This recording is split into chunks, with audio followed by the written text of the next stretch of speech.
you gotta get the chicken, okay. So they don't have to. I understand the whole art to the business. You and I are quite happy with that. No, I cheat and just moved into air fryer, slow cook it, cover it up for 200 degrees for 30 minutes, and then roast it. Oh, there you go. YouTube, I mean, Google's a wonderful thing. Yes. I just think it's hilarious. You go to hardcore barbecue place.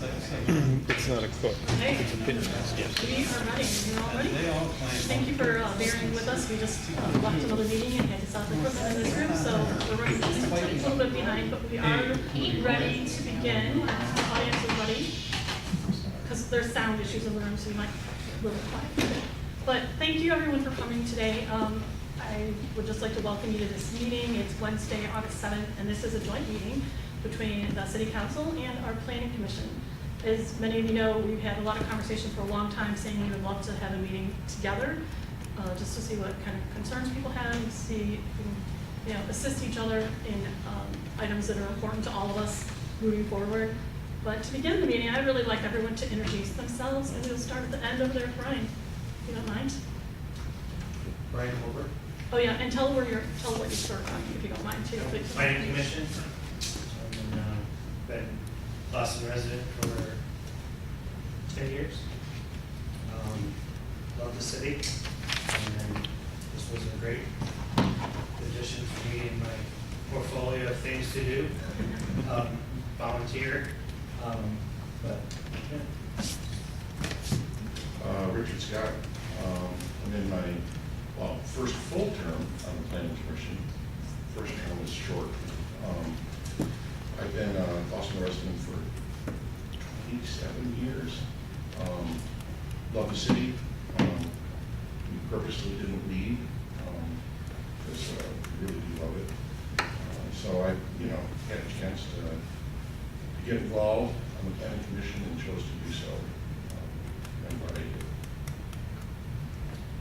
Josh Allman, I've been part of the Planning Commission now for almost 2 years. 5 years here in the city.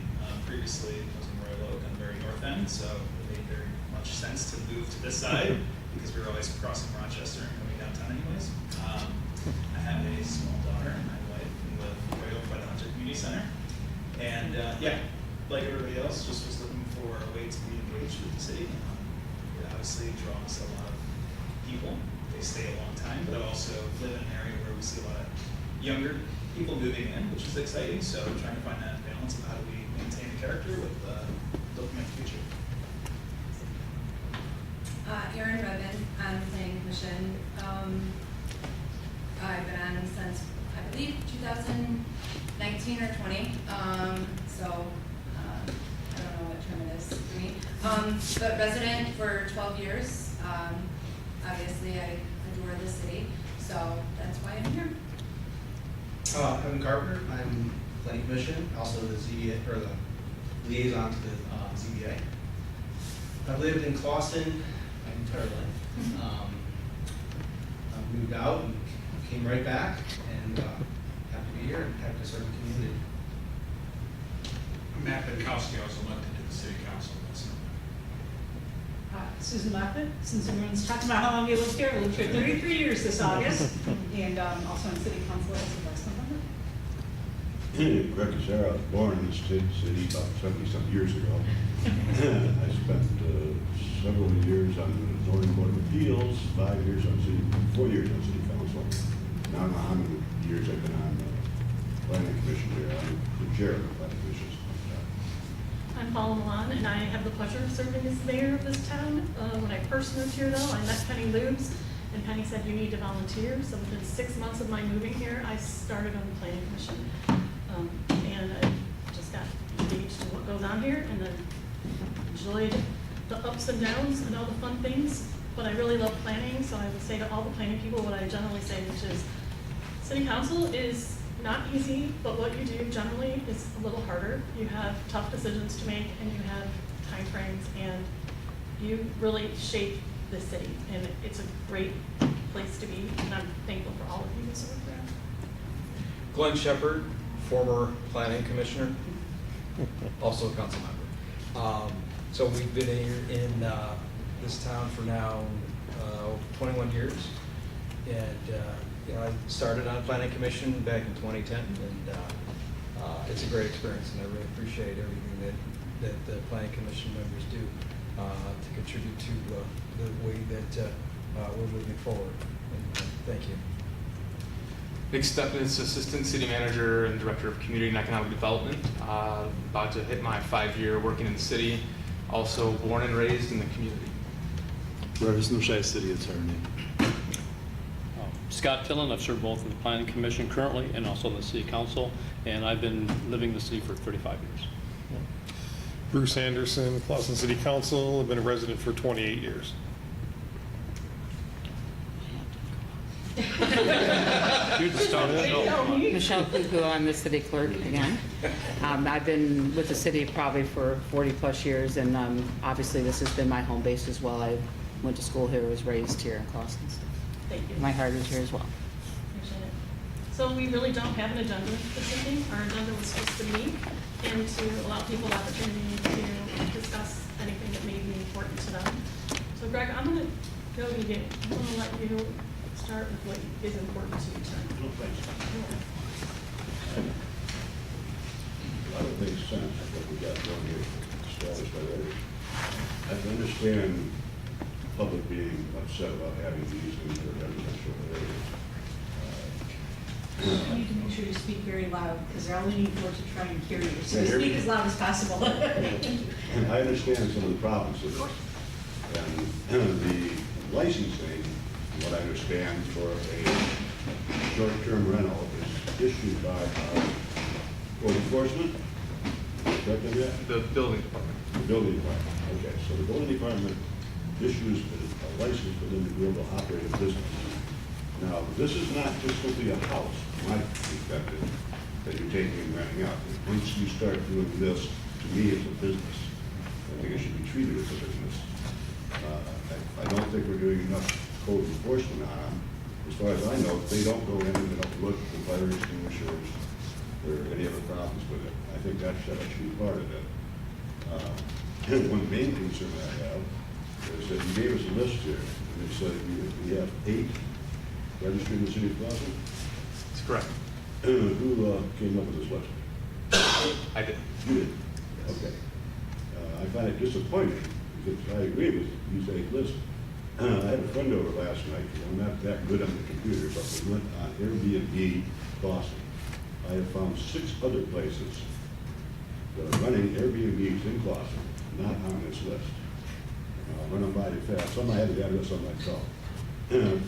One I questioned first was 530 East 14 Mile. Excuse me, that's a big house across from Garden Angels. I was told that was an Airbnb. It is an Airbnb, but as far as I can find out, they're not on our list, so we're not registered with us. There's 1440 North Stephen. Jamie is the host there, but that's not on the list. 313 Pear Street. Jessica is the host, not on our list. I didn't see that. Couldn't find that on this. On Donald off of Bellevue, there's a place called Peaceful Host. On Coda, this is a good one, because I saw this post a couple of times. It's on the Coda. It's Brent Velasic is the host. It's $190 a night. He calls it the Cabin Escape. And it's been listed on the official Clawson Community Forum. I see it pop up once in a while. He's not licensed as far as I can tell. And then the last one, there's an apartment here in Clawson. And Carrie's the host, and she wants to rent it for $160 for a 2-bedroom. Now, I'm not exactly sure where that is, but if you go to Airbnb, you'll find these are available for people. So I was shocked that there's 6 more that are not on this list. So can we go back for one sec? We kind of jumped into a topic without, some people here probably know that short-term rentals are on the minds of many people who are here this evening, and that is something we will discuss. This is an open forum, we will discuss that. So Mr. Pacera started right off with that. So if you were sitting here going, what's he talking about? That's what he's talking about. We have short-term rentals. Mr. Nishai, would you please tell everyone what our short-term rental situation is in our city right now, so everyone which chance we're starting. Yes, ma'am, happy to. Obviously, the council considered short-term rentals some time ago last year. And at the time, there was a number of short rentals, Airbnbs in the city, but there was no ordinance whatsoever to cover this. So they're operating, but without an ordinance in effect, one way or the other. We thought it important for council to take up the issue of short-term rentals because it is in the minds of everyone. And at minimum, we thought it would be important to pass something very quickly, something that dealt with registration and inspections. And that's what council did. There was a lot of conversation, back and forth conversation between council and administration. One of the key components that council thought important was something that had to do with planning, which was how do we deal with the zoning when it comes to short-term rentals. And that's obviously any ordinance, any portion of the ordinance that deals with short-term rentals would have to begin with the planning commission. Therefore, once council wrapped up with the ordinance of registration and inspection, which you have in front of you, then the issue came to the planning commission, and I know obviously the planning commissioners are infinitely familiar with it. You've had a lot of conversation with respect to this, and I'm sure you're going to have plenty more in dealing with the proper zoning concerns when it comes to short-term rentals. And I presume the portion of the conversation this evening will have to be about that, whatever your concerns are.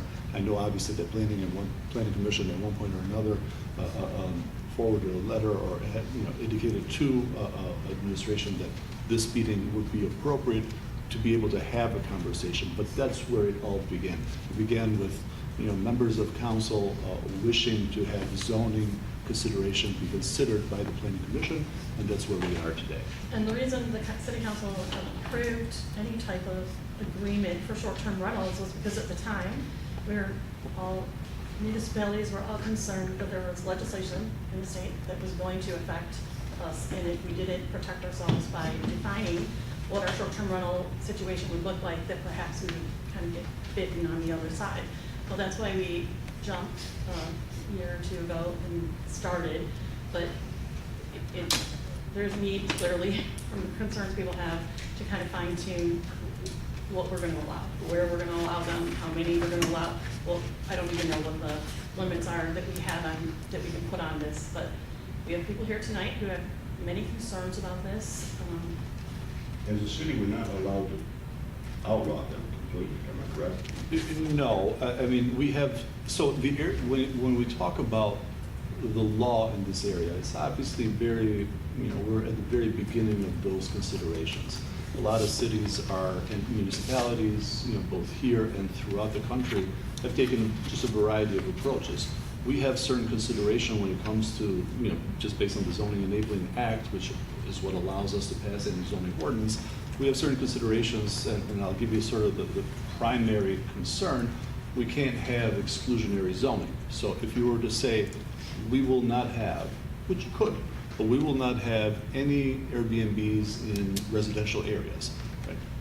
Arguably, could you have such an ordinance? Could you have such a zoning ordinance that passes the planning commission, passes through council, and it becomes sort of the law of the land for purposes of the city of Boston? Absolutely, of course you could.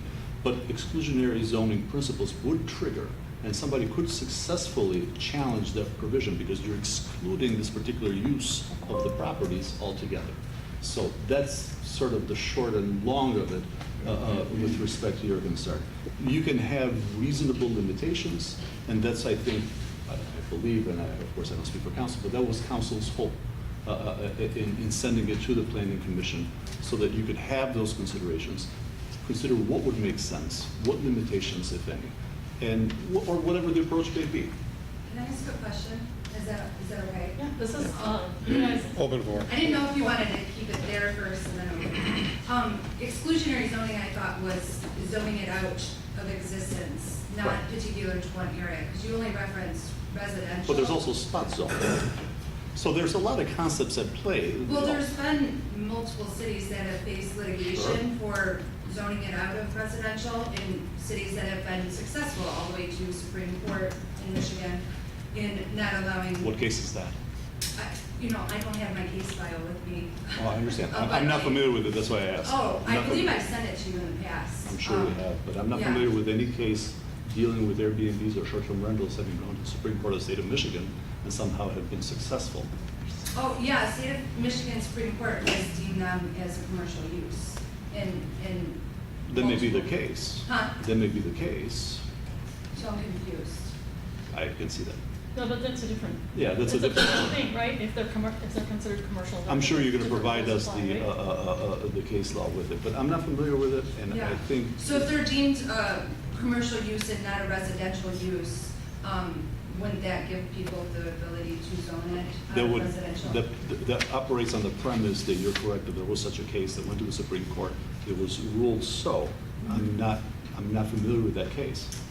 Okay, so when I bring you that case, I didn't know I needed it for today, but, so. It's not that you need so it, my we're just having a question is- conversation. My question, I guess, is, when you say exclusionary zoning, from my understanding in the past 4 or 5 years, exclusionary zoning means you zone it out of existence, where you're not allowing it in any zone, not saying that zoning in particular is about putting it in the right zones in the right areas, so. I think your premise deals in absolutes.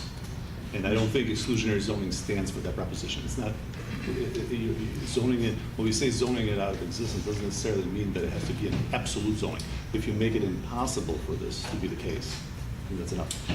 Michigan Supreme Court decided in favor of Spring Lake redistricting short-term rentals to commercial areas. Well, ma'am, you misinterpreted that case. That case deals with not Airbnbs.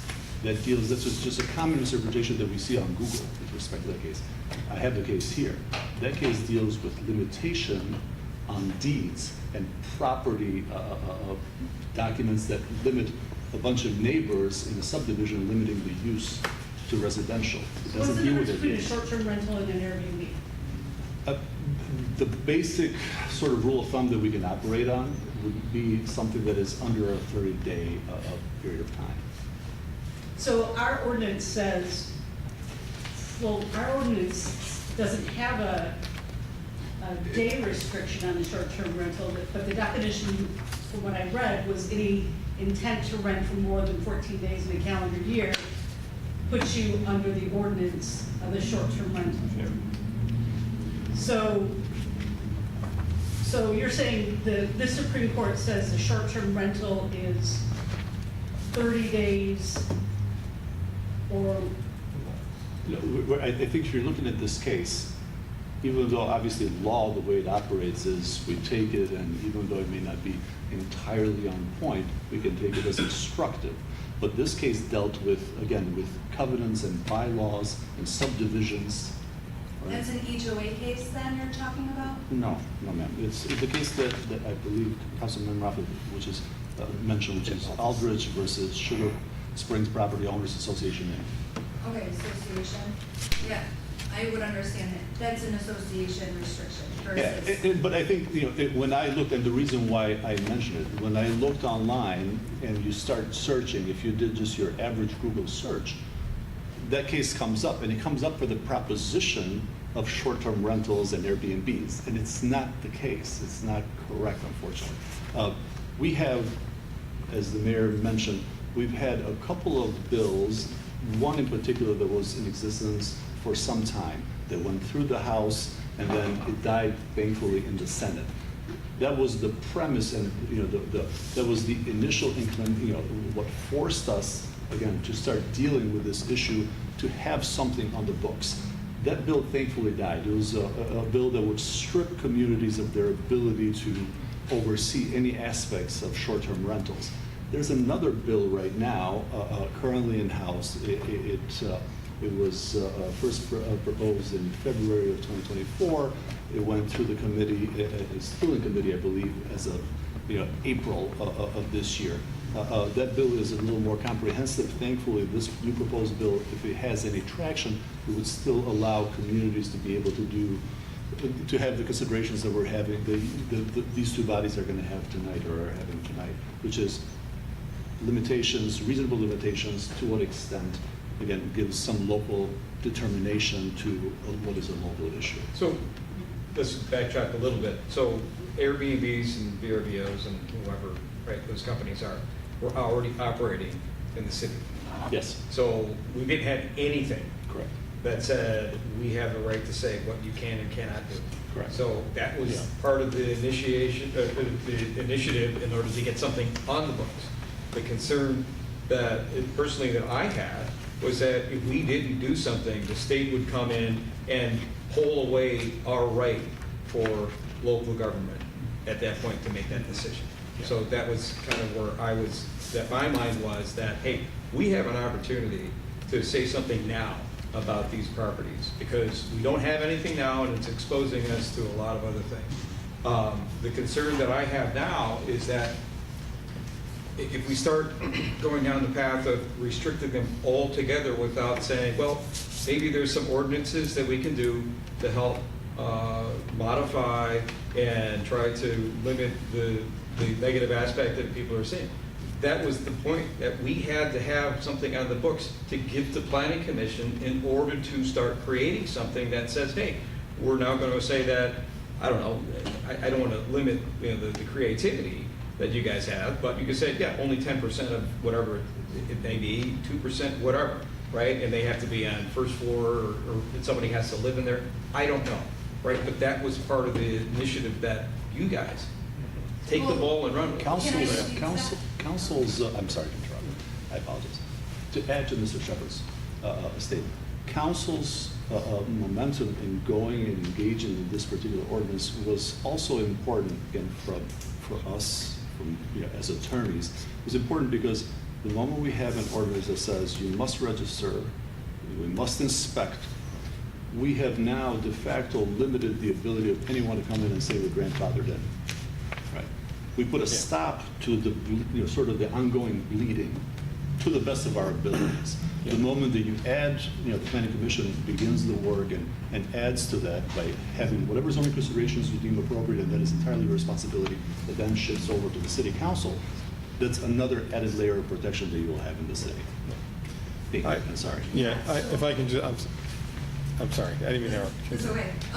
So just responding to Glenn, so what prompted us to ask you guys was the fact that our ordinance did not have specific safety requirements. So we felt like it was very hard to find a zone that, that would accommodate such little inspection, such little requirements for safety, like even, smoke alarms, and, they did an exterior inspection, but there's nothing interior that inspects it. There was discussion about how a commercial use would get a C of O and how that might be more accommodating to having eyes within walking and seeing that building, that residence before it's rented out. But currently, in a residential zone, there's nothing that protects the neighbors or the renter, to be frank. So that's why we thought it was important to be able to have a going back conversation. I'm sure you guys were already aware of that, but we really couldn't do much with the zoning as it was. At least that was kind of what I thought our consensus was. I really wanted, honestly, part of tonight, I wanted to be having a discussion around why we cannot ban them. Hear me out. Ban them, yes, we may have legislation that comes through that says you can't do that, but we can now, okay?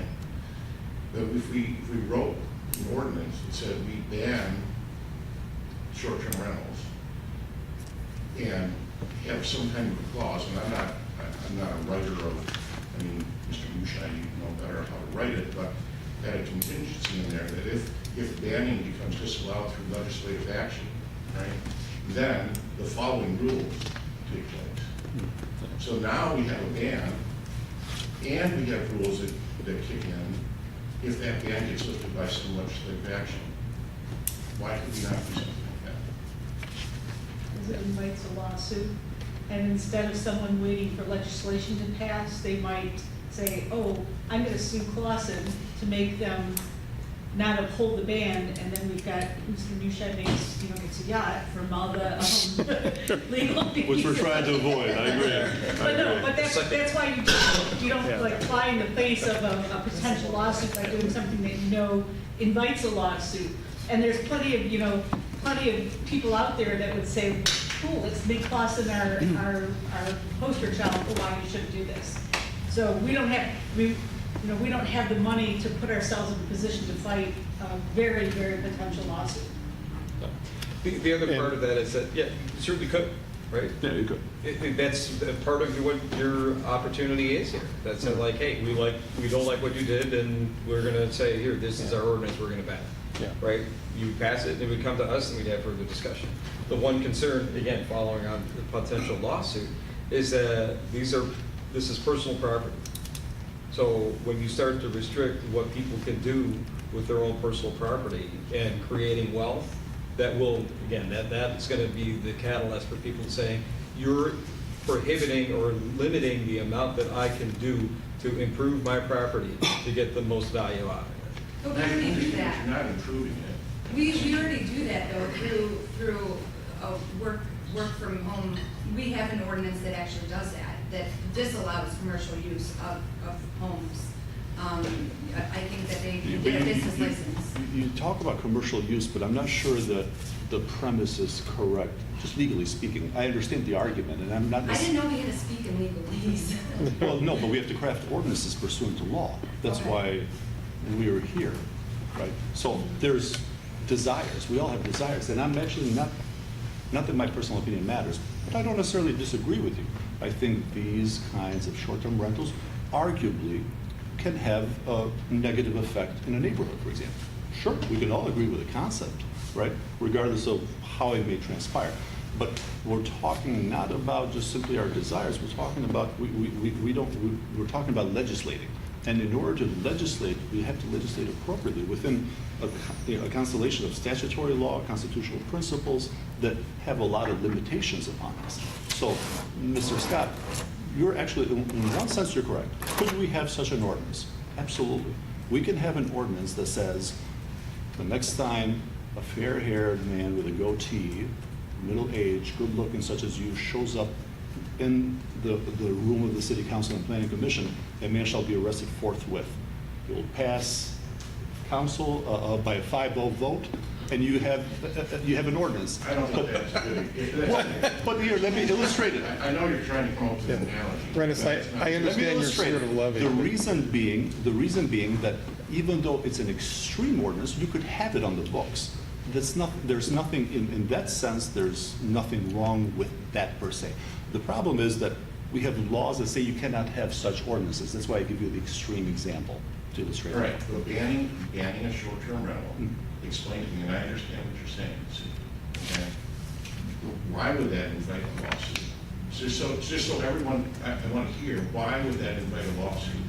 Well, for a variety of reasons. Number one, I mean, the Airbnb company itself would want to make an example because they want communities to go around and ban Airbnb, so they're going to fund someone to go ahead and have a lawsuit. I mean, there's a plethora of people that will, in lieu of the state's ability to pass legislation, the other way to make things laws or practice is to take the court and have precedent. And so there's plenty of people who'd be interested in doing that. And any person already currently operating an Airbnb would have a cause of action against the city if now all of a sudden they can no longer operate that Airbnb.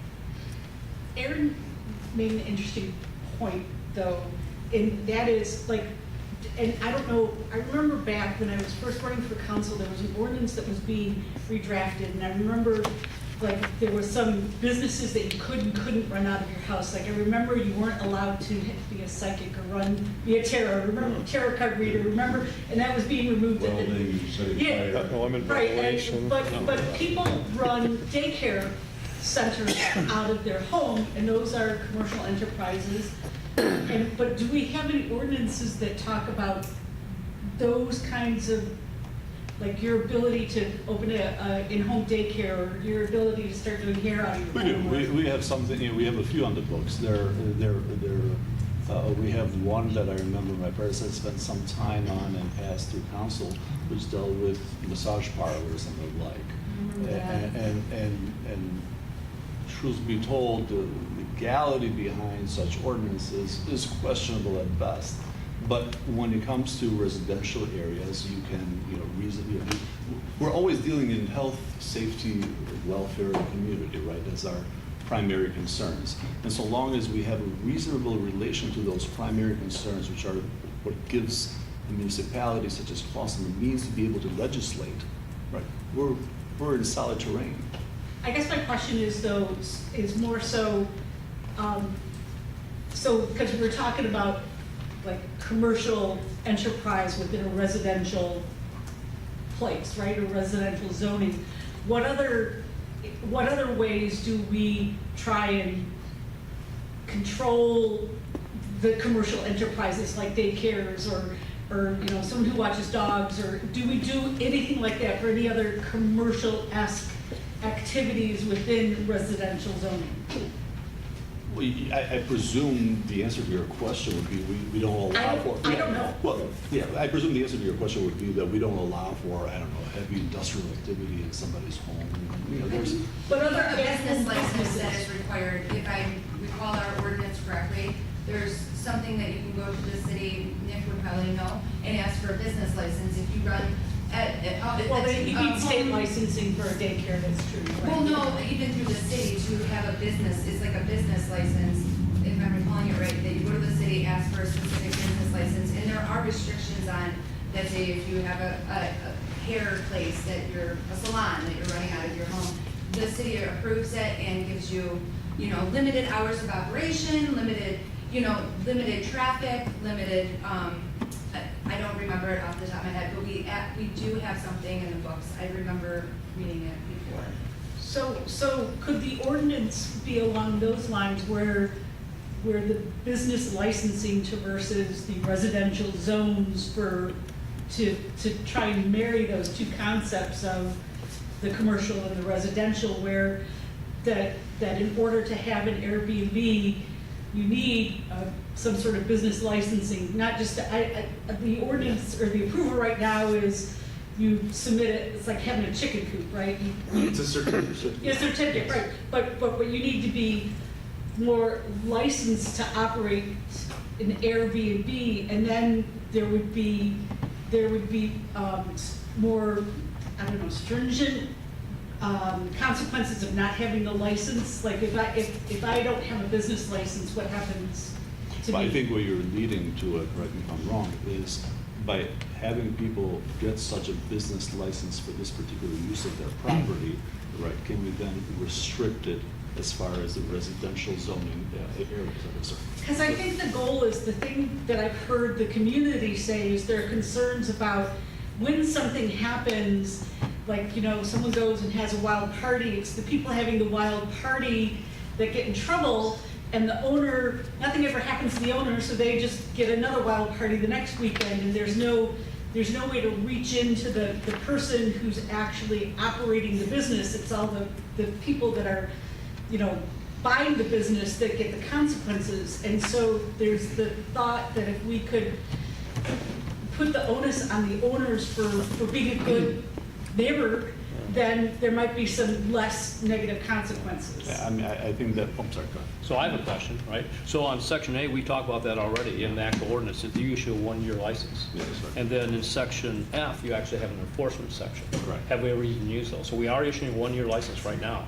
So I think what the planning commission was asking is to expand the requirements of that license, having an interior inspection. So for an example, we ought to got 5 Airbnbs are operating right now without a one-year license. And actually state, I think in section F as well, that's a $500 per event activity that can be fined. Correct. So we do have it in our ordinance already, that we have a license, we have enforcement actions, I don't think we're using, right? What would you like to see from us on the planning commission? I mean, we can come up with a list of restrictions, what we like, what we don't like about these. We can't. But that's not your role. We can't kick them out. We can't Right, eliminate them. right. I think the role, and it's not what I request, it's what council will meet, but I think the proper send-off would be to deal with the zoning aspect as is appropriate. Meaning, that's, you know, the planning commission in the meeting or in the request of council would have to come up with reasonable, well, or unreasonable zoning considerations. Areas that are allowed, the areas they're not allowed. Correct, We can correct, do that. which is, of course, all day, every Now, day. if we do that, and if we pass on to the area council, you guys pass it, does that go retroactive, or is some of these places will be grandfathered in? No, yeah, the ones that were already operating, that's why we had to pass that We can't ordinance. stop them once? But they couldn't But that's a do that different every year. Greg, that's a different consideration. Let's pass it first. Let's do this. Okay. I think I think uniformly, council, that's what they've passed. Let's do this. Let's pass something with respect to zoning. Good, better, ugly. Right? Let's just do it. That was part of it. Yeah. Again, I reiterate what I said before. Yeah. Hand it over to you guys, see Yeah. what you come up with, right?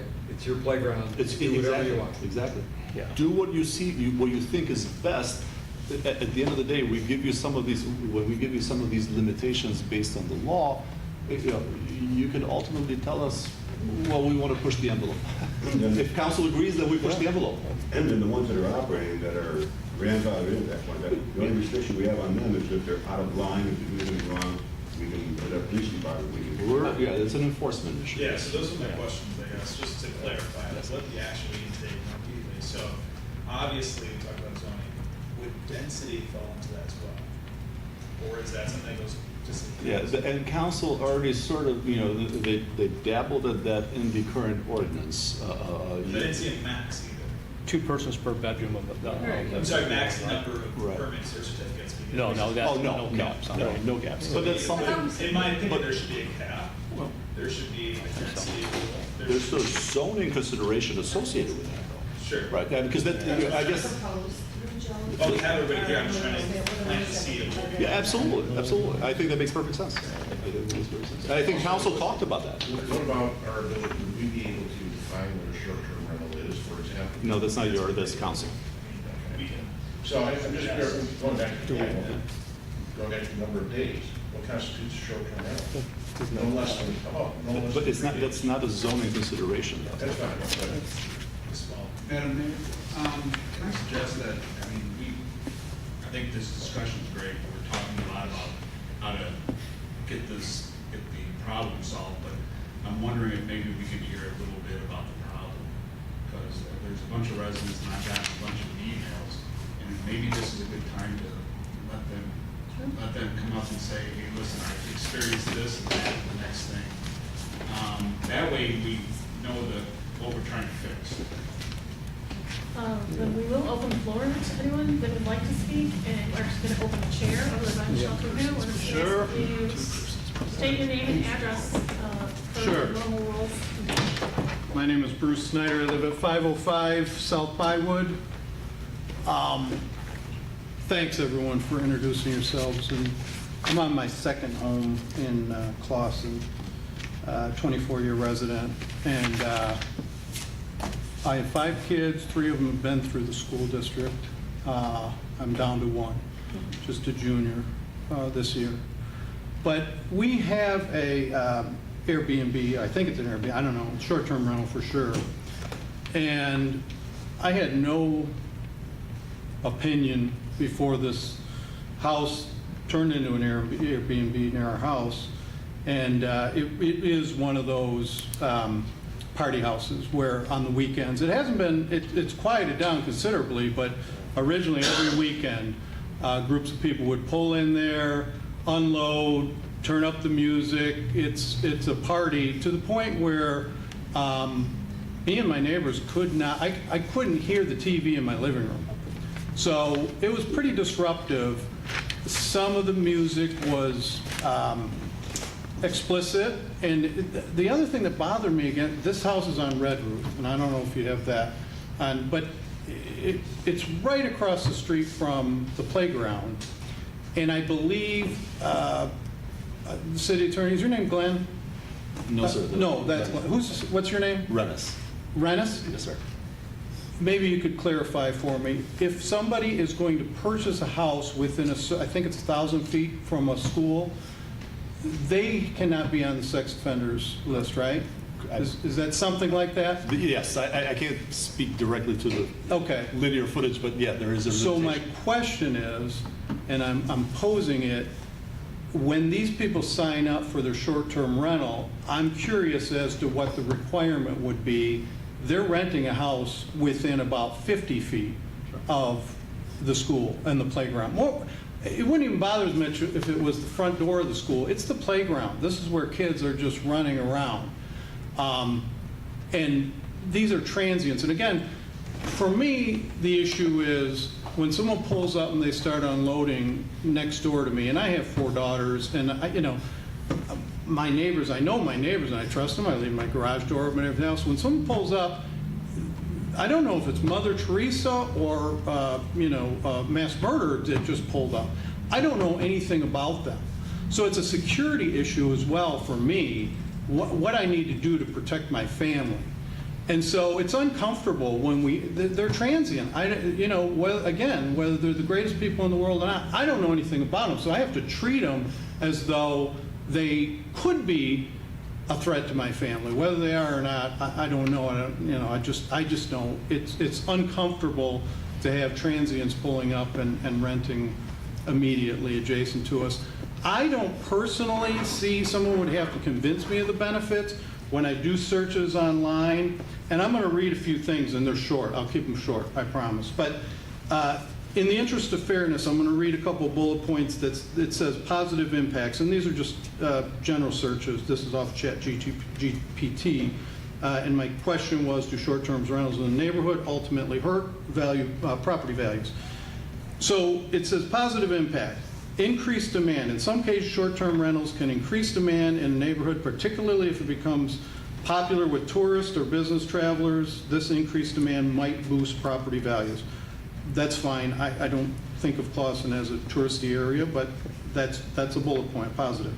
Neighborhood improvement. Property owners who rent out their homes short-term might be inclined to maintain and improve their properties, which could enhance overall appearance and desirability of the neighborhood. Anecdotally, the Airbnb near our house is not as well maintained as it was from the previous owner-occupied resident. It just isn't. And I think my neighbor's going to attest to that. So those are the positives. The negative, which I wholeheartedly agree with everything they say here, it says disruption. Short-term rentals can lead to higher levels of noise, transient residents, and disruptions in the neighborhood. These effects can reduce the appeal of the area to potential buyers looking for a stable, quiet environment. It's interesting, at one time Clawson had their trash day, I believe on Monday, and everyone put their trash out on Sundays. Sundays you drove around Clawson, trash, all the trash. And that's the day where there's open houses. So you say, okay, everyone that is going to have their open house for sale, so ultimately long-term, and I'm not a real estate agent, I'm not even in the real estate business, but I would assume at some point that's going to impact offers. When people, so it was thankfully moved to Wednesday, helped tremendously. The weekend, people were putting trash, let's face it, out all weekend long. It didn't present well over the weekend as people piled up the trash in the front, but Wednesday is perfect. And I know somebody's squeezing us in because they don't pick up trash till late, which is fine with me. It works well, for me. Anyway, that's one. Rental market effects. If short-term rentals are concentrated in an area, they can reduce the availability of long-term rental properties, potentially driving up rents and making the areas less affordable for long-term residents. The other thing they do, they box out families. If people are buying them specifically for short-term rental and kind of create a business, there's not a family going to move in there. And it's interesting, I don't know the numbers, the second bond was 25 million or something, how much we just spent on the schools, over 50 million, has to be. We're putting all this money, investing all this money into our schools, and then, if the intent is to have a proliferation of short-term rentals, those are families, they're never going to send kids to the schools. Those are just houses that would never contribute to the kids going to the schools. And it's just an observation on my part that we've invested a lot of money in our schools that short-term rentals would never contribute to.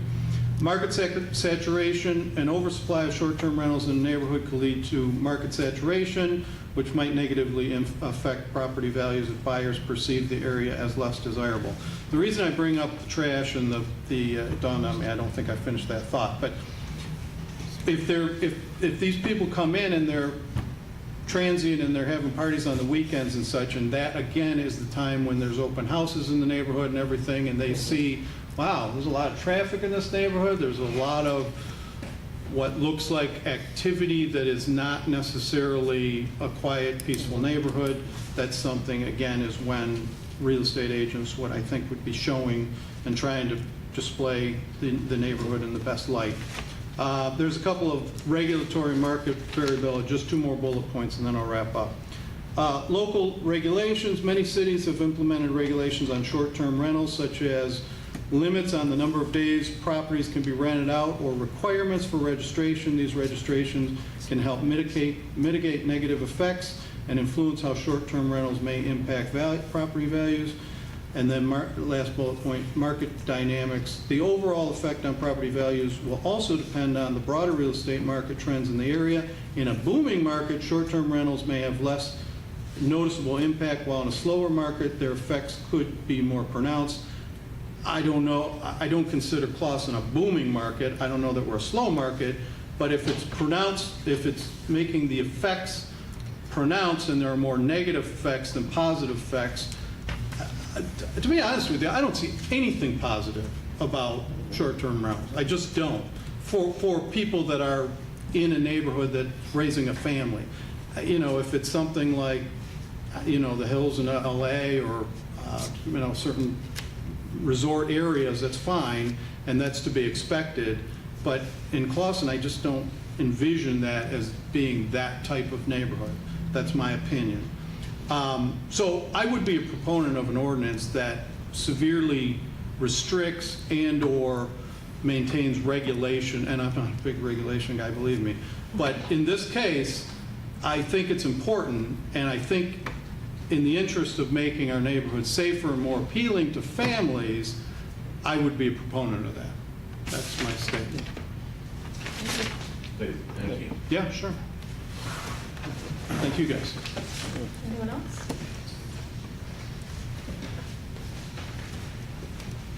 Hello. My name's Laura Gomo, and I'm at 423 South Vinewood. And some of the things that I'm about to say repeat what Bruce had just said, but he was very thorough. So I have firsthand experience living near a short-term rental property. The house behind us became a revolving door of visitors that were not considerate of the surrounding neighbors. My family was frequently disturbed by loud tenants. There was one party that was out of control.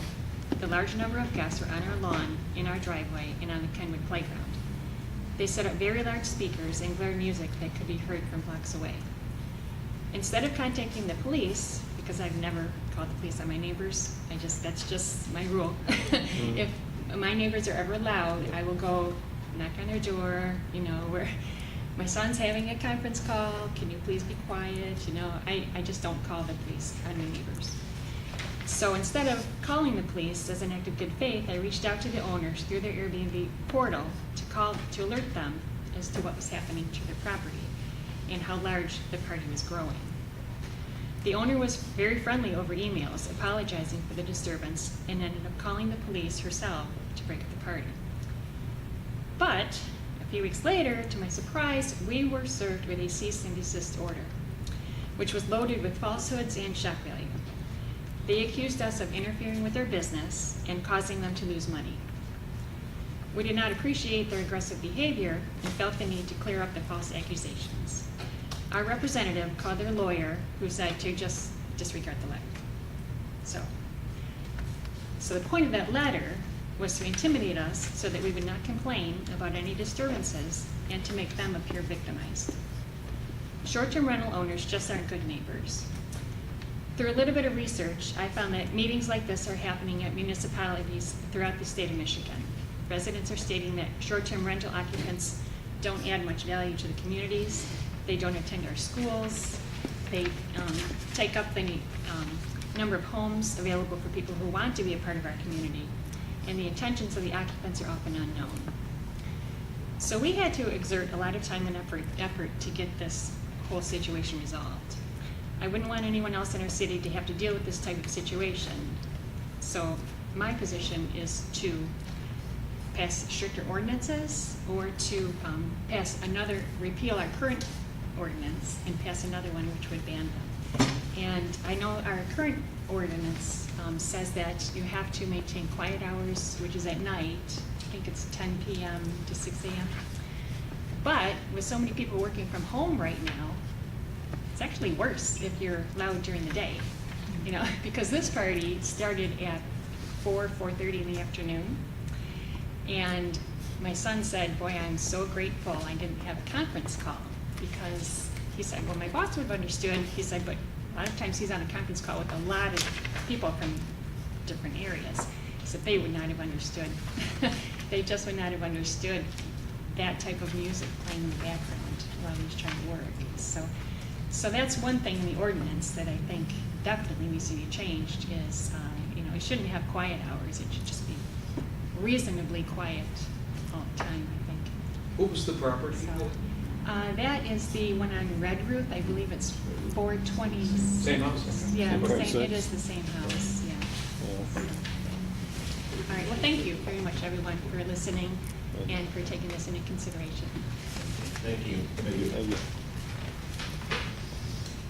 So, Red, as far as the letter for cease and desist. That's nonsense. I just, like, I'm gonna call the police night and day if I had that. It's a Like, I lawyer- don't care what it's a you say. lawyer's bluff. Yeah, It is a lawyer's bluff. I use it all the time. You can address that to the nice police officer who's gonna talk to you at 11 o'clock at night, right? So, but yeah. That's unfortunate. Well, it's a lawyer's bluff, but be honest with you, some people will fall for a bluff. So that would be a form of harassment. But it's the same house. Yeah. Hi, I'm Susan Phillips, and thank you all for serving, for coming on such a beautiful day. You've heard a lot of letters from me, so tonight I'm really not speaking for myself. I'm speaking for somebody who has served our country, a veteran, a senior who lives close to this house. He's been harassed. His health has been altered. He's a changed person. He has no peace, and he doesn't know from weekend to weekend if he's going to be able to sleep at night. So I'm speaking up for a veteran, and I'm begging you to please get them out of the residential zones, please, somehow. And Rennis, I just wanted to ask you, is the Michigan Court of Appeals, Eager versus Peasley, 322 Michigan, is that the law? It says the act of renting property to another for short-term use is a commercial use, even if the activity is residential in nature. Is that the one you were referencing? I was referencing Aldrich. Aldrich? Yeah, which is a little different than that. Okay. I'm happy to look at that case. Okay. It sounds familiar, but Okay. you're asking me on the spot for the actual Okay. ruling of the case. I don't know it on top of my head. I will email you and copy. By all means. Okay, thank you. Thank you.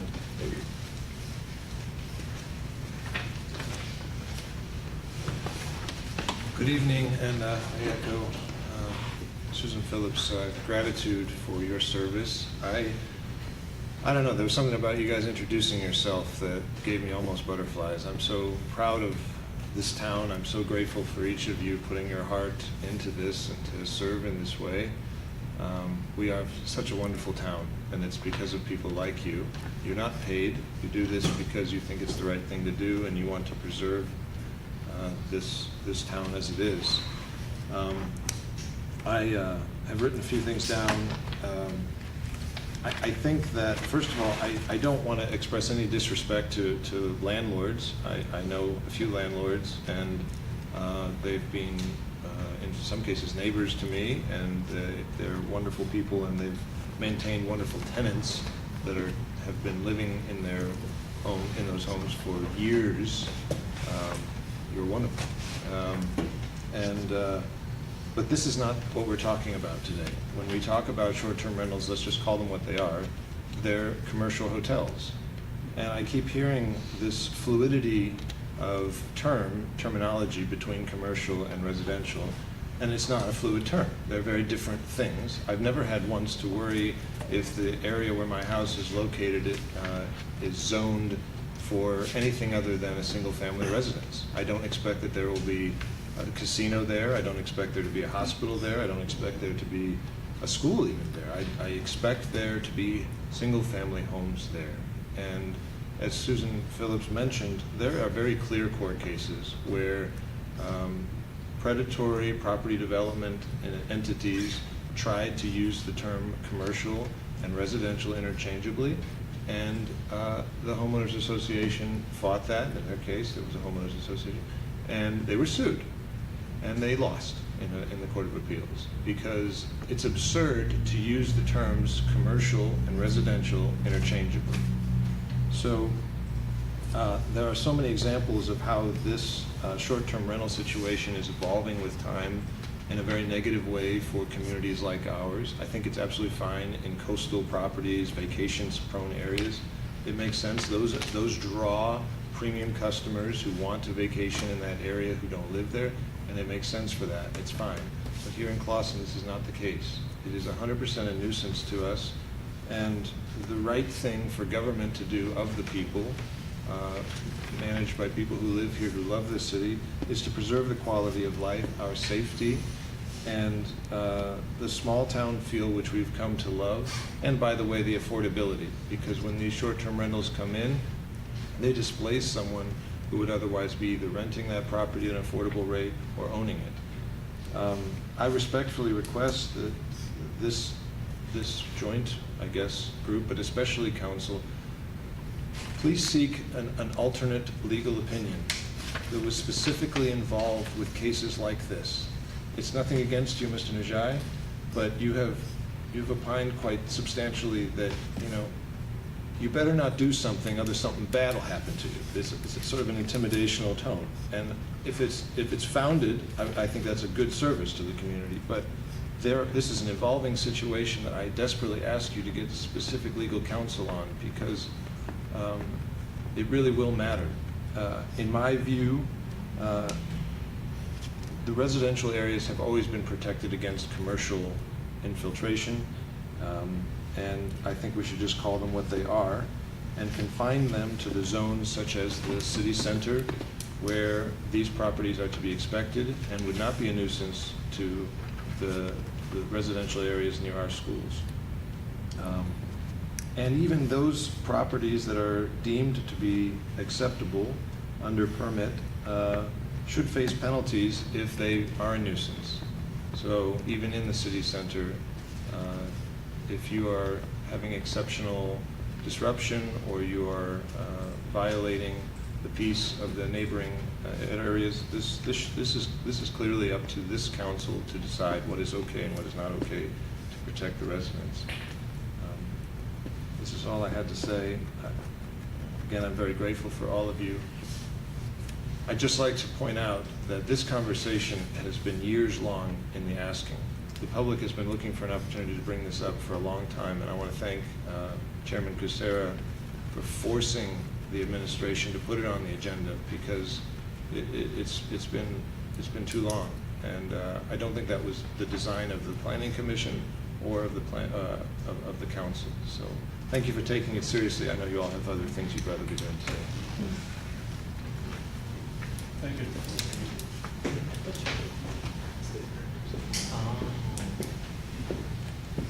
Hi, everyone. My name is Matt Borton. I've been working in the automotive industry for a long time. I have a house at 234 Roth Boulevard. And my girls have grown up here. I have you mentioned young kids. I have a 6-year-old daughter and a 3-year-old daughter. And the 3-year-old daughter still goes to Spanish for Toddlers, a school that we very much love. And we very much love this city. Since being at our house, there's been a number of times where we've had a neighbor that loud music shows up, often smoking, smells like weed, kind of brings the neighborhood down a step. Lots of loud music, cars often in the street playing. The interesting thing is it's a permanent resident. I don't know if anybody, maybe it's just me, but has everybody else ever had a bad neighbor? Personally, I kind of wish that that house would have been an Airbnb. At least they'd be gone in 3 days. Right. I don't want to make light of Airbnbs that have parties. So a year ago, we moved to Troy, bigger house and things. And so we changed our home, which we love, into an Airbnb here, literally just across the street here. I run 3 Airbnbs. I hope to make it my full-time side thing. I'd like to move out of automotive. I love being hospitable. I think it's great to show off what we have here in Clawson. I take a lot of pride in the Airbnb that I run. I keep it in tip-top shape. It was, we'd improve things, but once I converted it, I knew it had to be at the top level. So that means many runs to the Ace Hardware right here. I provide coffee from Sabbath because I love to show that off. Interesting thing is the people who stay. I have not yet gone to Biscuits and Gravy, but I've probably had in the last 6 months 5-6 reviews saying, in the reviews for my Airbnb, saying we really love Biscuits and Gravy. We encourage everybody else to go and check it out as well. Who stays there? Mostly families. They come for sometimes visiting other family members in the area. I don't know if you've visited family before out of town, taking your family with young kids like I do, and we like to take my wife's sister, and we like to rent a house together and visit other family in other areas, and it's real nice to stay close and stay nearby. I've had many families have reunions, come for reunions, come for funerals, come for burials, and have nice places to stay, not just everybody in different hotels and things. When we travel, we like to stay in Airbnbs, and we like to show that off and provide that service to those who come. I fully understand and completely feel the pain of my fellow residents here with the bad Airbnb. I can offer a very quick solution, at least short term, something that can help. Back when I sometimes would have more, I've learned in the years, I started 4 years ago actually in Royal Oak, and they have a little bit different standards and things than Clawson, but still similar. And there they have many Airbnbs. But there are things you can do. In fact, if even as a host, if I complain that there's a party to Airbnb and I tell them to kick them out, they reprimand me that I had a party, even though I'm the one complaining, saying take them out. So I definitely encourage you to, maybe you did this already, but call Airbnb, please, and tell them the address and say, this house is a problem.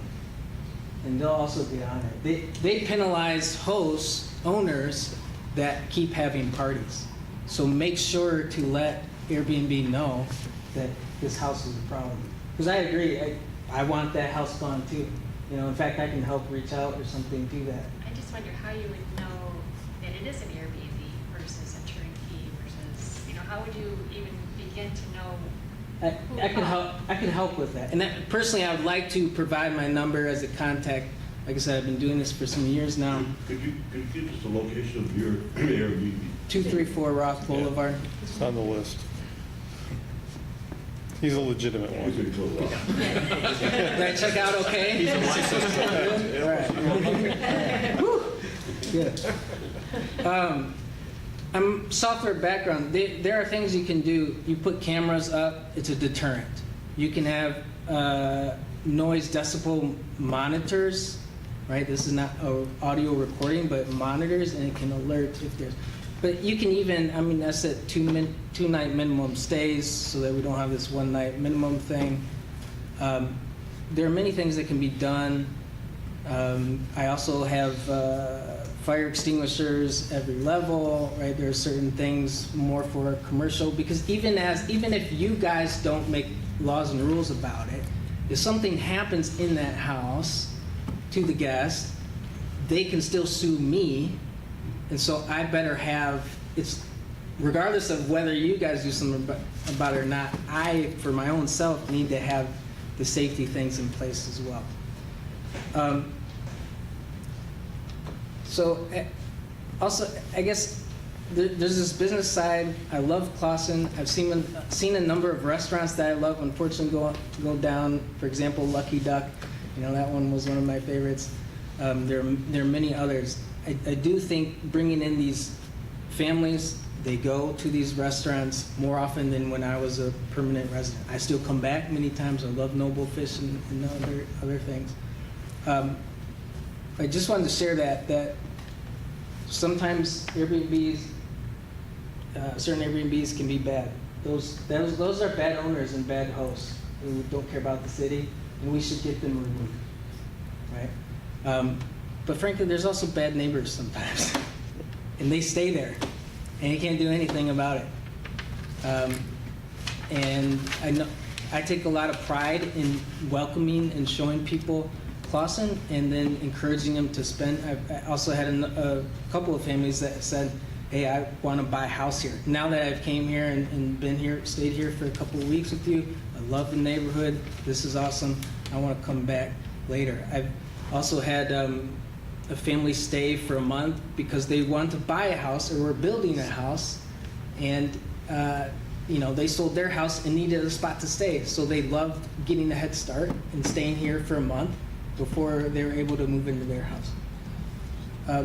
So again, I totally understand this. Let's take care of, let's get rid of that owner. Let's get them out of here. Maybe there's some corporate, you know, rental landowner, whatever, that doesn't care. I don't think all of us Airbnb hosts or short-term rental hosts are like that. But I do think it provides a value to the city. It provides a value to me. It helps pay for my kids who are still going to Spanish for toddlers, and we love the city. So thanks for letting me share. Went a little bit long, but You appreciate it. register with the city, did you have an inspection on the building? Was that part of your registration? Did somebody come I in? believe it's an outdoor inspection, but you guys would know better than Nobody came in me. and actually looked at the interior of the building? They don't check interior. Now they're in Royal Oak, do they check interior? I'd be fine as a host. Yeah, come check the interior if you want. Make sure that, I'd like to put that on our list of things to do, towards that. make sure the railings are good, make sure whatever, make sure there's, you know, a fire extinguisher on every level. I would be fine with that. No. Why would that be We different? just do a drive-by, we look at the outside of the house, and that's it. But why would it short-term be different than a long-term? Because we're making it order. I know, but why would we Yeah. be more onerous on one type of rental and not the other? Like, Because the other one, when people are there for a long term, a year or two, this is a short-term thing. You don't, I just think because it's. We did have the discussion, though. What if But I- it can I was apply gonna to say, everything, because he's a right? valid Yeah. point. I mean, I have several houses on my street, there's long-term rentals. There's one corner where the, you know, skunk smell wafts by every day, and there's parties on, they're there long-term. Yeah. They have parties regularly on a Saturday with music and whatnot. And Yeah. so, I mean, your point is well taken. I actually think you have more leverage with the short-term rental and with bad guests with the companies in Airbnb than you do with this month-to-month and long-term rental, right? At least with the short-term rental, you can call Airbnb, you can put some pressure on the host and things. If it's a month-to-month, long-term rental, what are our options? Well, I don't necessarily agree with that, but you can have that opinion. Because I mean, literally, most of the time, all my neighbors are great. And being a neighbor is something that matters to most people. So having a discussion with your neighbor seems to be. I'm glad you don't have bad neighbors. I'm very That's fortunate. great. And if I did have an issue with my neighbor, I would quite frankly just walk over and talk to him about it and say, hey, your music's kind of loud, do you mind? Yeah. And that's what's good about having neighbors that are long-term, is because you build that Right. rapport with them, and you know them, and they know you, and you can know that maybe music's loud once in a while, and I'll forget about it, let them have their fun, or not. So, I mean, Yeah. one way Yeah. isn't better, I don't necessarily think. I would say that's great to the extent that your neighbor goes, oh, I'm really sorry. For sure, for sure. Or if they go, don't care, leave me alone. I mean, For sure. Yeah, and I would say I pay neighbors to take the trash out because I want it to be benefit not just me, but benefit also my neighbors. right? And I stay in contact. I give my phone number to my neighbors. Actually, I don't even have, they already have it because we were living next to each other. And we call and talk. And my neighbors over here, they say, hey, we've had awesome people come through. There's been so many interesting people. We've been, you know, they're maybe a little extroverted, and they've met all kinds of interesting people coming through. Yeah, I do turn people down, and I have filters. I have a lot of filters on. So in Airbnb, you can turn on, hey, if you don't have reviews, you're not allowed to instant book, right? If you don't, there's a number of things you can turn on to slow down the process and vet them more. I'm to the point, like in this last year, my noise sensors don't go off. Even if they do go off, I'm on it right away, and usually it's like, oh, sorry, I'll turn it down, whatever. But they haven't even gone off in the last year. There's a lot of stuff. Airbnb is even one of the better sites compared to VRBO or Booking.com or something, where, and the vast majority of them in this area are Airbnb. Well, So the problem is we can't regulate that part, like who uses what, and we don't necessarily have the ability, and I do, my sister-in-law has one in Ohio, believe it or not, and she's a great host, absolutely fabulous. So you do get, she's like, sometimes I'm embarrassed to even say it, because she goes out and gets the coffee like you do, and she's above and beyond, but it's hard for us to have a mechanism to hold people to the level of accountability that you hold yourself use to. the website. And that's unfortunate. But I use think you hit Airbnb. on the point though, and that's I think the root of what we're looking to get here. It's not like, because there's great Airbnbs. I rented Airbnbs. My sons have rented Airbnbs, and it's not. And his point is valid that they do bring people to the community, and they help the economy, and they help people get interested in the community. The thing is that these people haven't had the teeth within the city or any, you know, we have an ordinance, they don't have any ability, and we said it at the very beginning, right, to go to the owners and get the owners to do their job better, and that's what we need to Councilmember get Mata, something done. and I certainly understand the complaint, but the ordinance that the council passed, actually the violation that I believe Mr. Solomon asked the question, and forgive me for not answering, the violation goes to the owner. I think what the neighbors experience is when the police show, if they do show, whether it be here or elsewhere, they're dealing with the individual.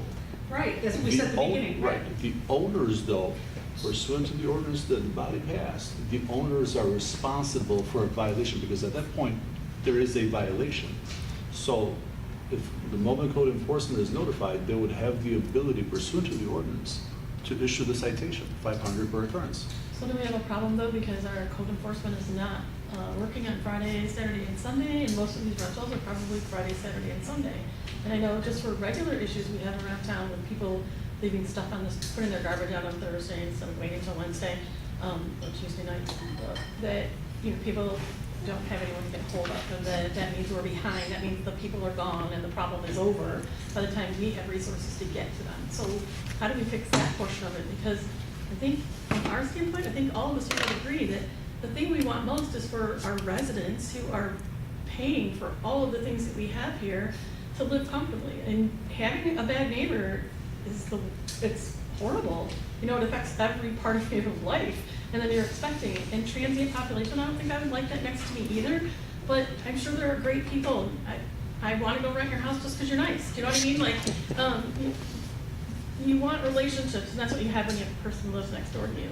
And I know this is the way of the future. We've rented them too, always had a good experience, but if it's not a good experience, we received a list of complaints, but I know there were other residents who complained that maybe didn't hit the police department or whatever in the past that had concerns. If it's going on and it's ruining your peace in your home, it's a problem. And waiting for code enforcement or something to kick in next week doesn't resolve the problem. So I think what we need to look at is, what can we do? What measures can we actually take to make it palatable for a small business owner who would do the right thing, but mostly for our residents who have bought into a residential home to raise a family or live by themselves or whatever they do, that is expecting peace and quiet for the most part.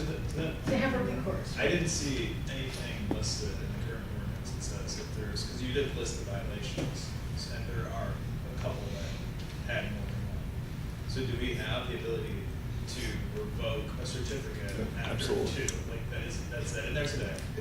I believe it's 4. That was it. Yeah. But then what's the recourse on that? So if we get a complaint from anyone who says they were loud, they were partying, they were making noise, my windows were shaking, they disrupted me from 4 o'clock till 3 in the morning, and someone calls the police and the police write a ticket or nuisance report or whatever they would be doing, is that enough? Is there any kind of recourse the owner could say? Could the owner come back to us and say, didn't happen? Like, I know those people, they were great, did not happen.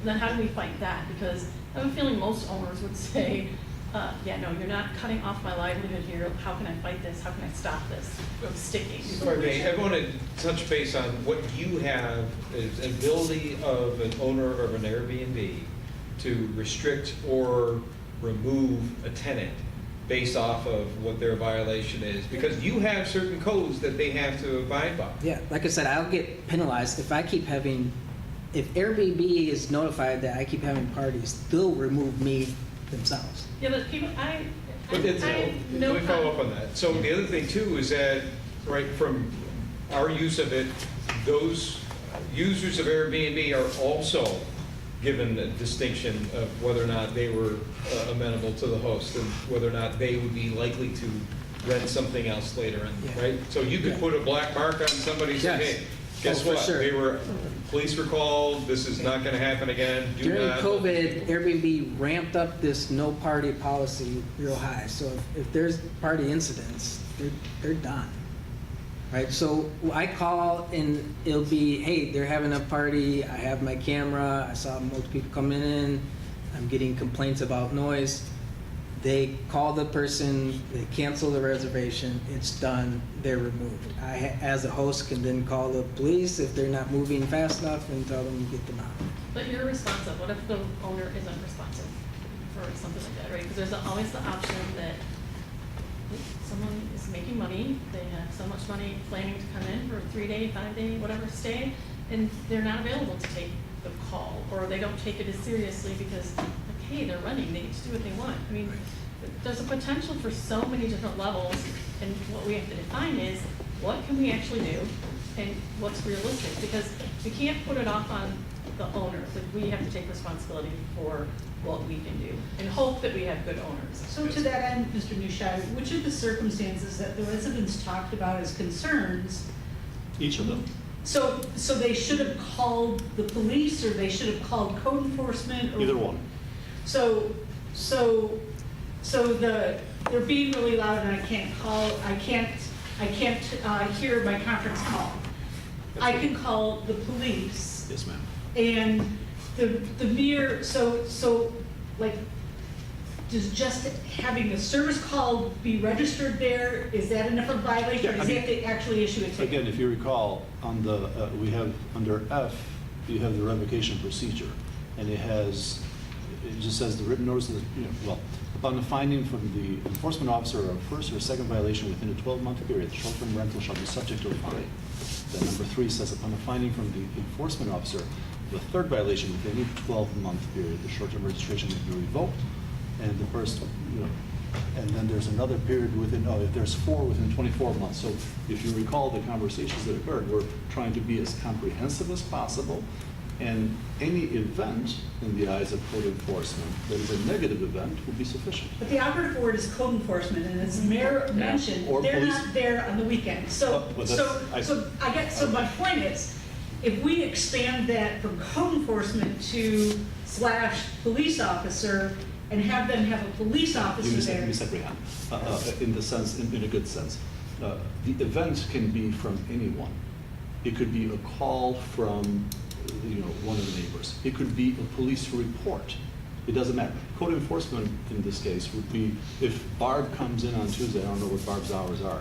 If she comes in on Tuesday and she has a list of 2 violations, she issues a fine. If she comes in, if she has 3 violations within the 12-month period, she issues a revocation. So did they get a revocation then? Because there's been at least 1, 2, 3, 5, yeah, 6 of them on Red Roof. If code enforcement reviews it, absolutely. Yeah. But they've taken away their license. I'm sorry? What's a revocation? I don't know what code enforcement has done. I can't speak to that. I'm not code enforcement, but they could. What did they, so it just says, it doesn't say they shall, they say they have the ability, our ordinance doesn't say they There shall. are, I presume, and I think what Councilmember Moffitt is getting to, Well, is that there's, so- and the mayor, is that there is an issue, obviously, concerning code enforcement. Well, and if they're causing, or if they're being really loud on a Saturday, and code enforcement isn't there till Tuesday, that doesn't do them any good on the Saturday, But right? that's Go what the ahead. police are. So the way I think the process should be working is if it's outside of regular business hours for code enforcement, police get called, they go to the address, issue a police report if it's deemed necessary. That police report would then be given to the code enforcement officer to use as the evidence to issue the ticket. But does the police report stop what's going on? Well, Or does it just police- make a record? Well, I think if If there's a problem, the police would stop it. Yeah, if it was a party at midnight, it was a But if they're resident in a just single loud family. and it's not illegal, there's a record of it, is what you're saying. But with our ordinance, it is illegal to be loud past 10 p.m. Well, wouldn't most police visits at that hour just say, be really kind to the resident and say, okay, you got, because most people are gonna be like, oh, sorry, we'll stop, right? And then the police will leave, and then they'll either stop or they'll start up again. And then that's not a ticket. They're not, I would think mostly they don't give a ticket or something like that, or write something up. I believe there would still be police report written for that. The fact that they were Because they there. had to Yes. go They had to and go go to the But, house. but police doesn't have, I don't think they have the authority with this ordinance to issue the ticket on the spot, because the residents aren't liable for the short-term rental, it's the property owner itself. It's already in the ordinance as it stands now, so we have it. I asked about looking at the building, after 2 years, the dwelling units must meet all applicable residential building, health department nuisances, and safety codes as necessary to protect the safety of its occupants.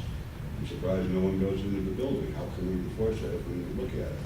Next one is noise during quiet hours must be limited to that which does not disturb the quiet, comfort, or repose of a reasonable person of normal sensitivities. Quiet hours shall be from 10 p.m. to 7 a.m. So we have it in our ordinance now. I think the problem is we have to enforce it. Oh, the problem is we have to define a reasonable person. Well, that's in legal terms, right? I do think that there's What proof day is that, it? They're all different definitions. That's what I'm saying. I do think that there's proof that it's actually not being enforced, if they've had 5 violations on this one year, and they still have not revoked anything from that actual, so how well is it actually Well, working? do we have an internal process that, that our police department knows that they forward this information to our code enforcement? Because if that's not part of the process, I'm not saying it doesn't exist, but that's something that's more, maybe need to be more formalized so that a trigger does occur, because you have to have something to trigger it. I think it would need to be probably more be defined in how that report would be issued, because at that time shift change happens, they might not transfer it over. But, you know, regarding your question on the enforcement mechanism and just in general code enforcement as a whole, if it's a single family homeowner or a short-term rental, if you get a ticket for not shoveling your snow for a few days, right, that's listed in our system. We have addresses that have these from 2010. So if they have 3 of those tickets, and this is a short-term rental, we issue them a ticket, more than likely they're not going to just pay it. They're going to fight it in court. It's going to go to court, and Rennis might be able to chime in if I'm wrong.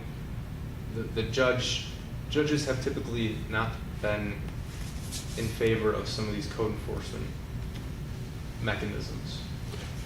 When it comes to code, the tickets issued by an officer follow a certain standardized process. That's not something that we're affecting here, because we have statutory authority that deals with that.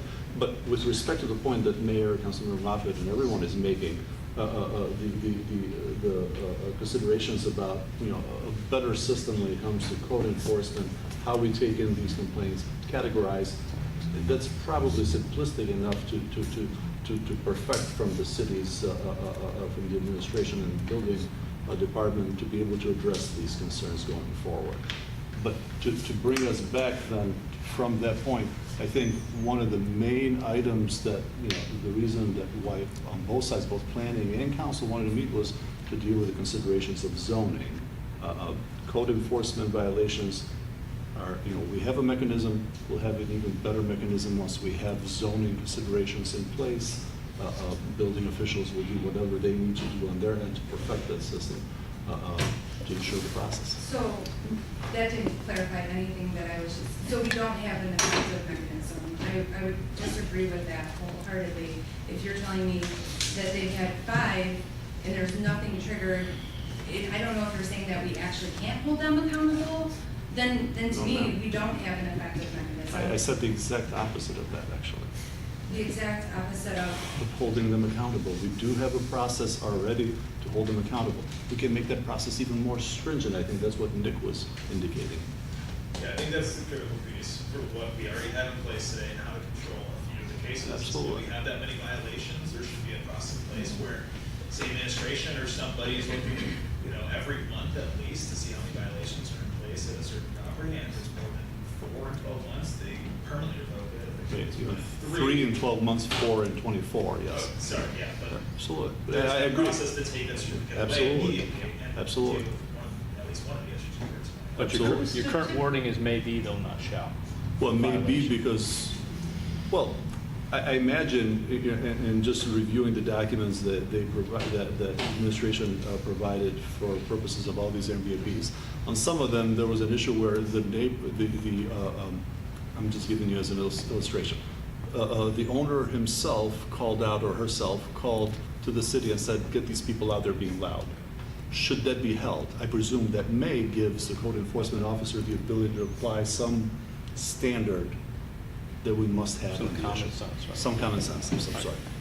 I would hope so, because like him, it would hold the host to a better accountability, because he wouldn't have that problem, right? Supposedly, you've got the mechanisms in place to already filter those people out, it sounds like.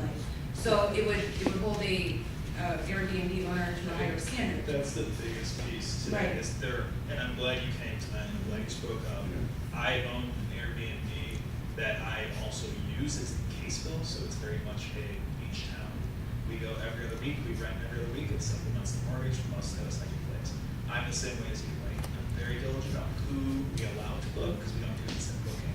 We have a process in place to kind of vet, talk to all my neighbors, they have my number, we have all the same kind of mechanisms you do, right, to make sure they're good renters.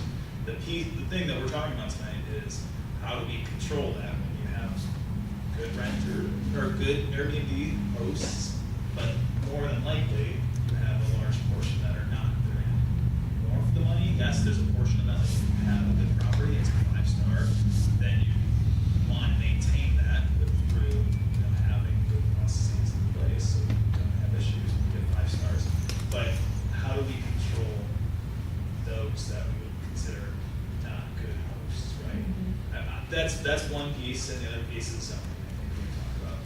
But even if we zone, it sounds like there's still some grandfathering that happens today. So if we have properties that are not meeting our standards, we need to have a process to take that certificate away and not allow them to operate anymore. So to me, there's multiple things that need to happen, both from the city council and planning, to make sure we have the right ordinance, but also decide what this line is, what we want to do for the whole. So can I kind of position that back up you? Like, at this point, I felt like, at least on planning, we were at the point where we didn't feel comfortable zoning with the ordinance as it was, because there were not enough safety and control mechanisms and reporting mechanisms in place. So I guess, I don't know, from the standpoint of planning commission, go back and do your zoning thing. I don't know where we stand as a planning commission on being able to actually do that without stronger language from city council. And that, I guess that's kind of the point I wanted to get across to you guys, is that without a stronger ordinance and stronger mechanisms of reporting and holding accountable, that we just feel like, put them in industrial. I don't know, because there's really not a lot of mechanisms as a skeleton, and we knew it was gonna be a skeleton, we talked about that, or you guys did, I just showed up. And, but there are a lot of things that are missing, that, and I don't wanna speak for everyone, but I felt like that was the premise of us being so diligent in asking for communication between us and you guys. I want to ask, is there one? Yeah, there's one more. Oh, yeah. So thank you, everyone, for letting me share. Thank you. Hello, thank you guys for having this discussion. I appreciate you taking the time to hammer all this out. And thank you, Matt. I'm Brent Vasicek. I live at 310 Charleroi. I am registered on the permit. I think Mr. Stetnitz, if you can verify that. I don't live on Nakota, so I am on the naughty list for Mr. Casser there, but I should be on the nice list of the city. So I just wanted to. I'm on Charleroi. So I think that, I don't know where you got those, but maybe the map on Airbnb is not telling the exact location. So I just wanted to clarify that. I am a resident of 20 plus years here, and I kind of have a unique perspective because I am a host of an Airbnb, I've been a guest of Airbnb, I'm a neighbor of an Airbnb, and I'm a resident of Clawson. So I'm like all these things, everything you all are saying, I'm like, yep, I felt that, I felt that, I felt that. So I've been trying to resolve all these things in my head. I love Clawson just like all of you. I love that you're all here. Like all the experience in Clawson here is just, it's so exciting. And it's that experience that I like to share with my family and friends. And then I said, hey, I gotta share this with other people. So I have created an experience. It's a Clawson experience in my Airbnb. So I know you guys think there's not too many positives for Airbnb, but this is really a good one for Clawson, I think. So I have set up my room, or I've set up the Airbnb, and in the Airbnb there's a puzzle. It's like an escape room type of puzzle, not like a jigsaw puzzle. And all the clues in there are involved around Clawson, like what year did the social district start? How much does a taco at Whiskey Taco cost? And stuff like that. You solve these puzzles and you break into this other room and you get a gift certificate for downtown Clawson. So you go down to Whiskey Taco or Charlie's or Three Cats and you spend your money down there and you enjoy the social district and you come back to the Airbnb, and sometimes we have a campfire, sometimes we don't. But it's this whole Clawson experience. And what I love about Clawson is it's so close to the city, but it's also super peaceful, and we just have this real, I love my neighbors, and I want to preserve that neighborhood, and I am the neighbor. So the reason I bought it is because I've had bad neighbors in the past. I'm like, as soon as I can have enough money to own that house next door, I'm going to control it, and I would rather control it, and like what Matt was saying, with the short-term rental, because they're there for 3 days, and if I don't like them, they're gone. So I have created this Clawson experience that benefits me, you know, to pay for the increased taxes with these bonds coming up, but also the people love the Clawson experience, as we all do, right? So it's kind of allowing them to share in a piece of what Clawson is, walk to the downtown district, watch the movie with the Clawsonites, or go to the Clawson Fest or whatever. It's super nice. So this Airbnb does have, I feel, a positive effect. I check in with my neighbors regularly, like Ms. Redmond was saying, you know, you want to have that rapport with them. I'll talk to them over the fence and be, hey, you're mowing your lawn today. Have you had any problems with Airbnb? I have not had any complaints, but partially it's because I'm kind of like Matt, and because I live next door, I'm like, whoa, if it's going to get loud, I'm going to go over there and knock on the door, and I own it, so I have the responsibility to do that. So not all Airbnbs are negative. And if they are, just like Matt was saying, we need to get rid of those. I don't want that being a bad reputation for others. Airbnb is great. I can't speak to VRBO or the other ones, but they give me little party alerts like, this guy sounds like he's a partier, so book with caution if you're gonna do it. And I always pay attention. I'm like, okay, delete. I don't even want to risk that because I'm the neighbor who's gonna have to listen to it if it's bad. So it's kind of unique because I live next door, but they can have a positive effect, I think. And I love giving that Clawson experience just to these people that come into town like, oh my gosh, I just love your little city. And I enjoy hosting that, but I don't want to host them all year either. So it's nice giving little pockets of fun to people and giving them that experience. And I just kind of wanted to share that and clear my record that I am on the city's good list. And that's all I have, unless you have any questions for me. I'm all about regulating it, though. We do need to have something in place. And Ferndale has some pretty basic rules, like your occupancy rules are two per bedroom, maximum of 8. Density rule of 5% per block. And then a way to complain, for people to complain, I think it's 3 justified complaints and the city can take away their license. And I'm like, that's legit. And I think what Mr. Solomon here was talking about is we just need to figure out how to enforce this in a better way so we can get rid of the bad players. So you at some point paid a fee for this license, right? You have a 1-year license on? Yeah, I think it's $80 that we paid, and it's an outdoor inspection, like you have said. But yeah. Even though the ordinance says it's supposed to be inspected inside. And I'm open for it being inside too, because like Matt was saying, you know, I want my place to be safe. I have the fire extinguisher and all that stuff because Airbnb. Yeah, for sure.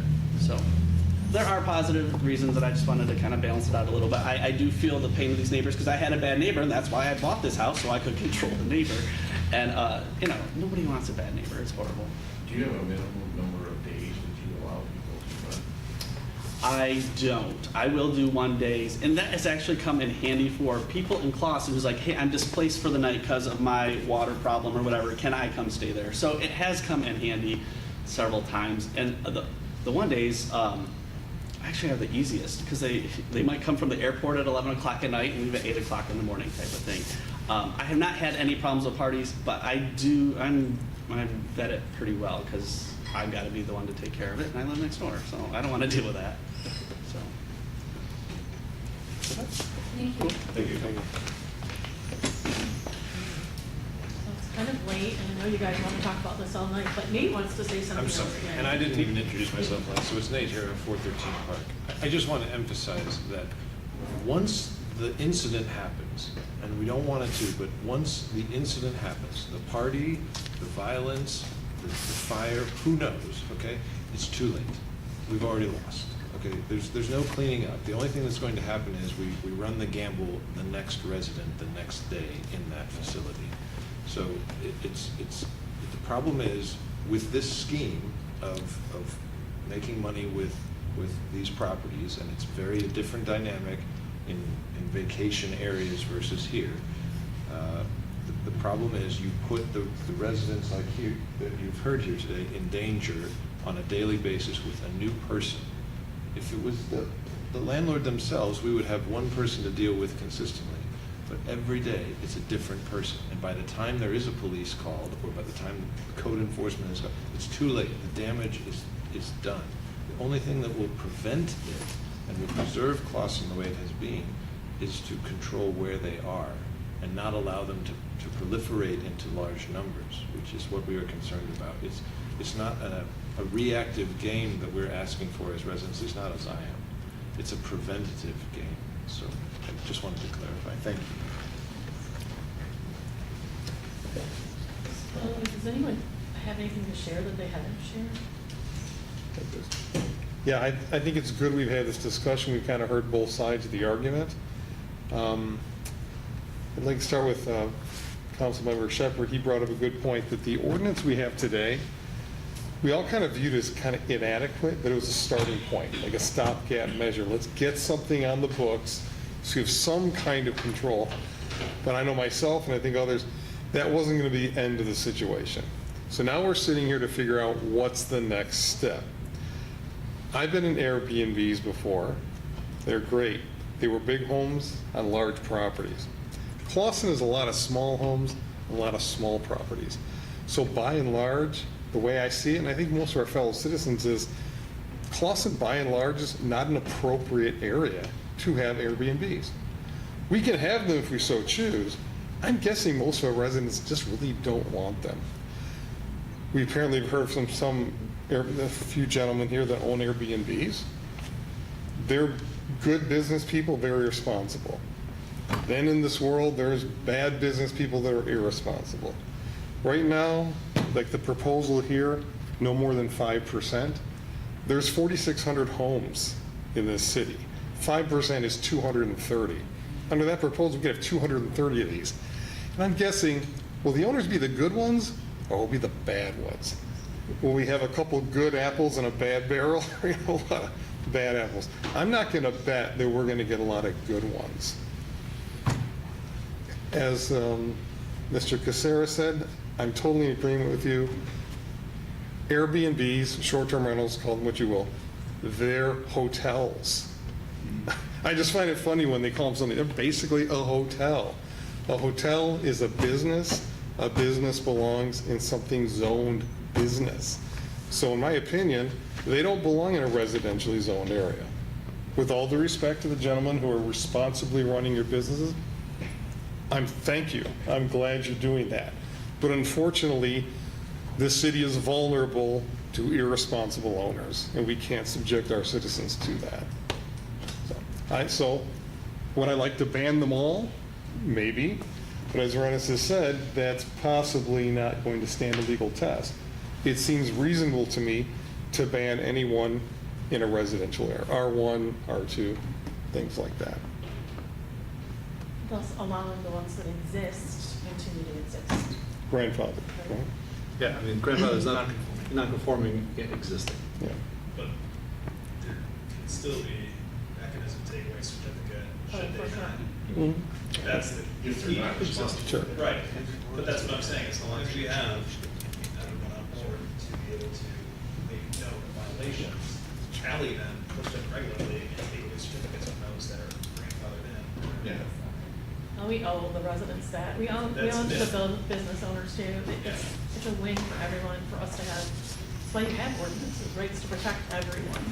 Even though sometimes we're pinched by them, to protect us all, so. To Mr. Anderson's point, if they do think that there's joint responsibility, we need to figure out zoning still. Hopefully this helps in some way. But we need to further refine the ordinance and then, or repeal and enact a new one, because I don't think it's been agreed upon that it is sufficient today. So that should be the homework for the two groups to, Well, and maybe, I don't know how that works. I don't know. Send a note to us if you'd rather refine your ordinance and then have us zone, or if we're gonna just go and do our separate things, we can do that too. I know we're not making decisions tonight, but it would be good for planning at least, to know what direction you guys prefer to go in. If you did prefer to reform your ordinance and then have us zone, I think that would be my preference at least, so that we know that we're getting zoning right? So that, you know, you don't also base your reform on our zoning, right? I don't know. it just felt like it's kind of passive responsibility. Just to be candid. That'd be fine. So go ahead and do the zone that we think is appropriate. Okay. Present recommendations to them for changes to their ordinance, right? Is that what you were saying, Josh? And then I the wasn't ordinance trying to pass it incorporates off. the zoning, Yeah. is what you're thinking. Yeah, it seems like what came first, the chicken or the egg. I think the zoning. No, the chicken. I think that makes perfect sense, because ultimately it will come to council, whatever you right. have. So I think that makes perfect sense, Mr. So Scott. we make recommendations on things like total cap, Sure. ordinance, so all of that density. Your sandbox, it's all. I would also reference I would love to Joe. have more opinions and thoughts from city council as well. If you guys have anything else to Well, share. But they'll, Yes, I'm we'll sorry, provide that feedback they will, We don't want to propose something that they're totally against, that's all I'm saying. but I you think know we're what? all on the same page. They're comfortable with saying no, I wouldn't worry about it. But, Happened yeah, once or twice. I would love to get it on our agenda. Yeah, so, I would reference Joe Tangar's letter, which the planning commission has already seen. I think he had some recommendations, and numbers can be subject to change, but the 5% per block, you can't have two within 100 feet of one another. There's certain things like that. You know, do we have a cap on that? So just straightforward right now. Next Tuesday's meeting, we've got 4 items on the agenda, and Joe's also out of the office next week. So I imagine, well, we can do this the next meeting in August, have this in front of you with some added language to this, some modified options, and we can discuss it at that time. So in all due respect to Joe and Giffords Webster, it's our city, it's our ordinance, and it's our, like, you guys draft what works for us. I think we've already given Joe feedback on that letter Yeah. too, so. And I'm not saying it's bad, I'm just saying, don't be blinded by that, please, Yeah. please look out for us. Because sometimes I feel like the bigger, I feel like we could do it ourselves maybe and represent us better sometimes. Yeah. So we'll have it on the agenda for August 27th. But that's not a decision made at the workshop, we'll make that clear. No. Rumor has it. Yeah, right. I hear you're gonna be talking about this in the future. And for the residents there, could the enforcement look at that 426 Red Roof Avenue, the bad actor? Because even by the F standard in the ordinance, there's violations, right? I know they had, and you have an appeal process in that ordinance as well. Yeah, according to the existing ordinance, that place should be closed, but it's not. Can you do a show cause for that owner? Or is, that's only for site plan violation? For site plan, the way that ordinance is worded is it gives the code enforcement the ability to revoke right away. Okay. Without having the need to go through. And then it just simply grants an appeal with the building official.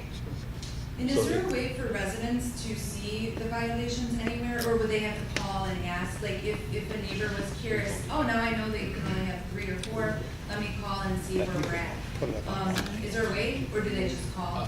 They can contact me. I spoke with Sue Phillips this last week and had the exact same conversation. My cell phone's on the website. More than happy to talk to anybody. Isn't it in BSNA? Yeah, if you Can see in there?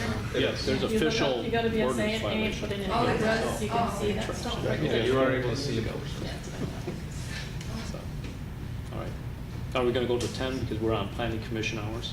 Oh, geez. It's 10:30, isn't it? Yeah, we have to make a motion after You guys are a weak planning commission, thanks for hanging with us, right? Thank you. I think it was rather successful, and I enjoyed the conversation. Needed it. Where I started out with was, I'm still very disappointed. I found 6 Airbnbs in Clawson that are not on the city's awareness page. If I can find it, why does the city know that? It doesn't make sense to me. That I think should be looked at. One other thing is, when we get our packet on planning, you put them, Nick puts on the end of it, is what's going on around town, this is coming, going, and everything else, that's helpful to us. I think if we could put on anything on like, code enforcement, if they're having problems with their Airbnb, if we on planning can be made aware of that there's something going on here. I don't want to hear about it after the fact, but the police report that's made up of this is specific to us, to know about that, what we're talking about, that would help out. And if residents are complaining, if they complain to you, I hope residents get to us, the planning commission, so we're aware of this. And apparently, the best direction I can give to residents is to direct your complaints to the Airbnb company. You might get better results out of that than you would out of. But it's not an alternative. It's not an No, they alternative. definitely need to contact the city. Yes, If they don't please. contact the city, I'm not sure about the they'll never Midwest, get correct. resolved. But it would be another alternative for that. Yeah, yeah, do both if you want, but definitely, we can't manage something if we're unaware of it. That's right. And our goal, I think I can speak for all of us, is to have peace here in our homes. That's what we came here for. So we want to make a successful community for all of the entities, but definitely we have a staff that will support us. Let's give them the opportunity to do so. Anyone, anything else? Thank This was you. so fun. Thank you guys. Thank you, Planning Commission. You just proved again, you guys have the tough job.